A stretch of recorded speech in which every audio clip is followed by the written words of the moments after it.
Assalamualaikum warahmatullahi wabarakatuh. Kami dari grup B akan mempresentasikan mengenai analisis artikel, yaitu peran anaplerosis dan kataplerosis jalur TCA terhadap jalur metabolisme lainnya. Yang beranggotakan dengan saya sendiri, yaitu Syifa Salsabila Najla, ada Putri Nabila, Mutia Nur Aziza, dan juga Salsabila Zaryani. Untuk materi yang pertama itu akan dijelaskan oleh rekan saya, Putri Nabila. Baik, anaplerolisis itu adalah proses masuknya senyawa karbon ke dalam siklus TCA untuk menggantikan intermediate yang hilang. Lalu kataplerolisis adalah proses keluarnya intermediate dari siklus TCA yang mencegah akumulasi senyawa karbon berlebih dalam mitokondria. Lalu ini peran anaplerolisis dan kataplerolisis dalam metabolisme lainnya. Yang pertama yaitu dalam ginjal, anaplerolisis dan kataplerolisis bekerja dalam metabolisme glutamin, terutama selama kelaparan untuk menghasilkan amonia untuk menyeimbangkan pH darah dan glukosa. Lalu yang kedua dalam otot rangka. Keduanya mengatur keseimbangan asam amino terutama dalam produksi alanin dan glutamin. Yang ketiga itu dalam usus halus. Glutamin diubah menjadi CO2 melalui TCA dengan peran utama PEPCK dalam kataplerolisis.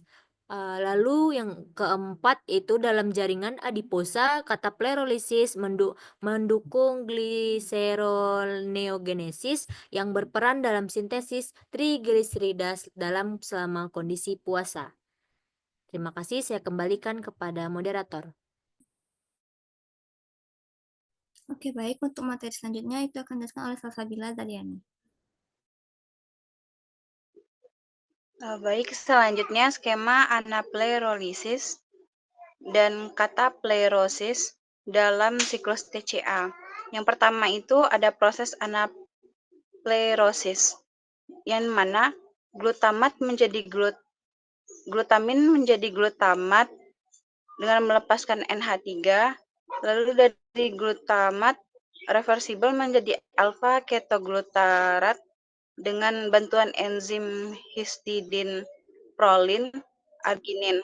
Lalu ada dua proses kataplerosis, yang mana dari malat menjadi oksalat, lalu dari oksalat menjadi fosfoenol pirufat atau PEP, nanti dari PEP menjadi pirufat.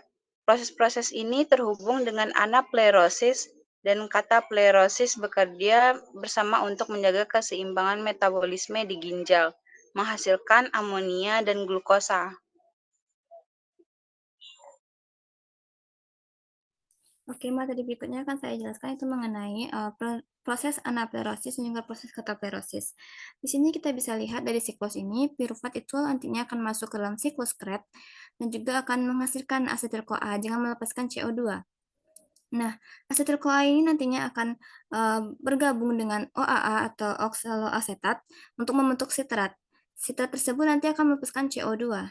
Nah, di sini kita bisa lihat juga ada proses anaplerosis di mana nantinya glutamin itu akan melepaskan NH3 untuk membentuk glutamat.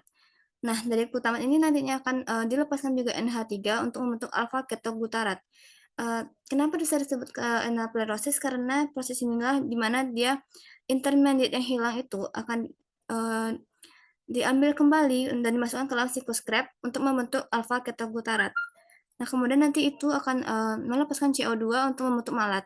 Nah, disinilah proses dari kataplerosisnya, di mana nanti malat tersebut akan keluar dari siklus Krebs dan membentuk siklus baru dengan metabolisme lainnya. Di mana nanti malat tersebut akan menjadi oksaloasetat dengan melepaskan CO2 akan membentuk fosfoenol pirufat. Nah, pirufat tersebut nanti fosfoenol pirufat tersebut akan dibuat lagi kembali menjadi pirufat dan dimasukkan lagi kembali ke dalam siklus Krebs. Disitulah letak proses tadi kataplerosisnya.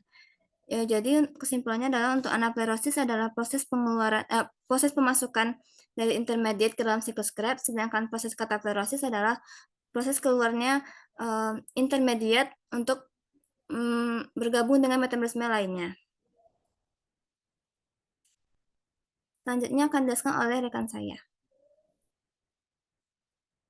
Baiklah, selanjutnya itu ada siklus hubungan anaplerosis kataplerosis dan juga gliseroneogenesis dalam jaringan adiposa. Di mana reaksi ini asam pirufat itu masuk ke dalam siklus Krebs, di mana reaksinya itu ada glutamin ditambah ATP ditambah 2 NAD+ ditambah 3 H2O menghasilkan alanin ditambah 2 NH+ ditambah 2 HCO3- ditambah 2 CO2 ditambah dengan 2 NADH 2H+ ADP dan juga PE. Nah, pada reaksi ini selama puasa, tubuh kita itu mengaktifkan jalur yang disebut dengan gliseroneogenesis, di mana gliseroneogenesis ini jalur pendek dari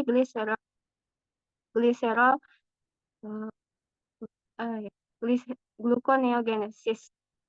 Nah, yang gliseroneogenesis ini menghasilkan 3 gliserol fosfat dari prekursor non karbohidrat. Dari jalur gliseroneogenesis ini merupakan jalur utama untuk menghasilkan sintesis 3 gliserol fosfat yang diperlukan untuk mendukung sintesis trigliserida di hati.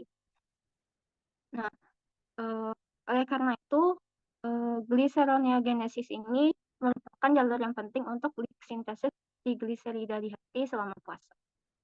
Ini itu dikembalikan ke moderator. Oke, baik. Ya, itulah sekian presentasi dari kelompok kami. Terlebih dan kurangnya mohon maaf. Terima kasih untuk perhatiannya. Assalamualaikum warahmatullahi wabarakatuh.